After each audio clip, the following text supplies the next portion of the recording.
We're interested in finding solutions to trigonometric equations. But before we do that, we want to look back at the basic geometry of solving equations in general. So let's take a basic linear equation like this. 2x plus 3 equals 8.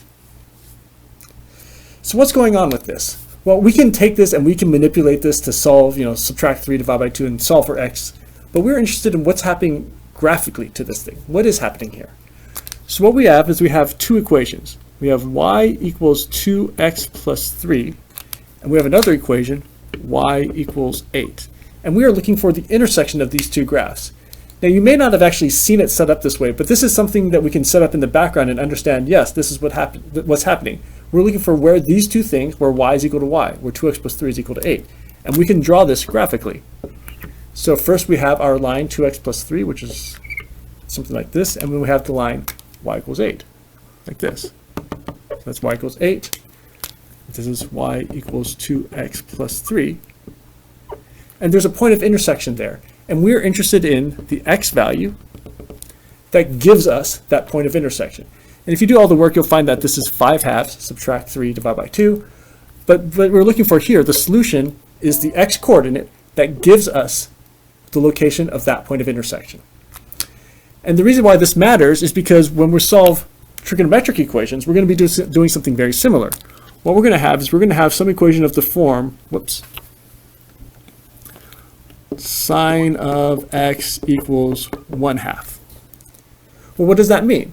Well, here we have the graph y equals sine x, and then we have the graph y equals 1/2. And so when we look at the solutions, what we're looking at the sine curve. Right, the sine curve starts at 0 and starts going up to the right, and then on the left side it goes down.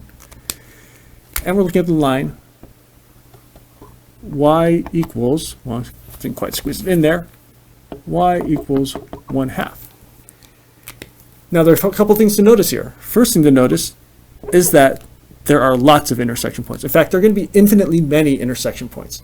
But we are interested in the x values that corresponds to all of those points. And that's what it means to find solutions to a trigonometric equation.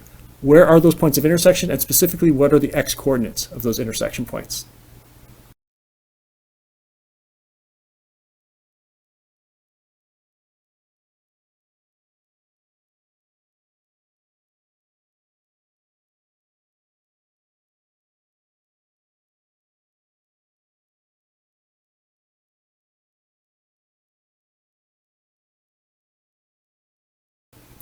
There's another way to look at the solutions of trigonometric equations using the unit circle. So the unit circle of radius 1, we have some angle theta that's going to go around the circle, and we're going to look for points here. But what points are we looking for? Well, let's say we have the equation sine of x equals 1/2. What does this mean? The sine function corresponds to the y coordinate of the unit circle. And so since this is the y coordinate, we are looking for places where the y coordinate has a specific value.